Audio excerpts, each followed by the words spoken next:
Mike Benz, if you were to say 1, 2, 3, we only have 4 minutes remaining. 1, 2, 3. What are the 1, 2, 3 action items on how we should finalize this USAID situation in front of us? Number one, shut down the agency and move it into a branch of the government that goes through the traditional oversight process. So, for example, I think this plan to shut down USAID and tuck under state, it is a very interesting one. I'm not sure if that's ultimately the best place for it, but as an interim matter, I think it's potentially the right move. What's really important is it's and I say this time and time again for the past week and a half since this saga has been playing out, but simply ending USAID as an organization does not end USAID as a function. If USAID grants and contracts and operational structuring remain the same, but headquarters is simply shut down and moved over to state, well, state just inherits a USAID herpes infection. It simply will have the same problems that USAID had if that structuring fundamentally remains. This is the same reason there really wouldn't be much change in the CIA if you simply shut down Langley and moved CIA to be directly under state. In fact, this was the original plan in 1948 for the CIA. George Kennan, who authored the National Security Council 10-2 plausible deniability doctrine, which gives the CIA its private cloak for all of its covert action work. George Kennan, 3 months before he penned that doctrine, initially wanted the CIA Operations Division to operate directly at state under what he called the Bureau of Political Warfare.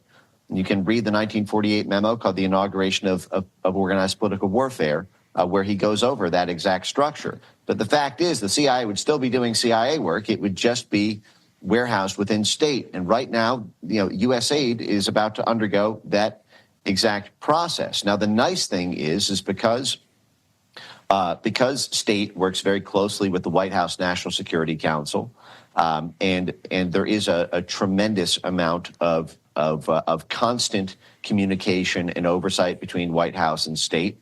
In theory, it will be much easier to catch the malfeasance at state than it was at USAID. But the problem is everybody in Washington is in on the take at USAID. This is a bigger problem than Democrats and Republicans. As I mentioned, a huge portion of the Republican Congress is directly or indirectly, whether personally or their constituents or their donors, are dependent on either USAID funding directly or USAID covert influence work to support their activities. I'll give you a great example. Rex Tillerson was the chairman of ExxonMobil for the first few years of the Trump administration. ExxonMobil has been a stalwart donor to the Republican Party for decades.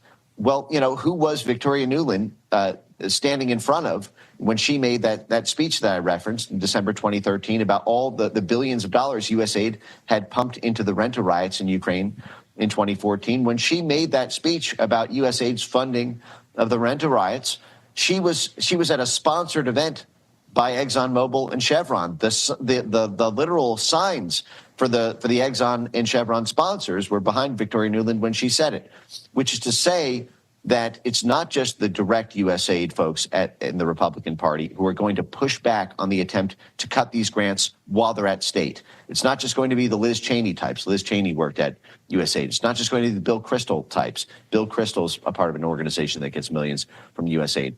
But it's going to be key donors to the Republican Party who are going to want to keep these grants and contracts and covert operations flowing. And there's going to need to be a very difficult conversation by highly informed Trump world foreign policy architects about how to make American statecraft more consistent with American norms and values in the years ahead. Very good.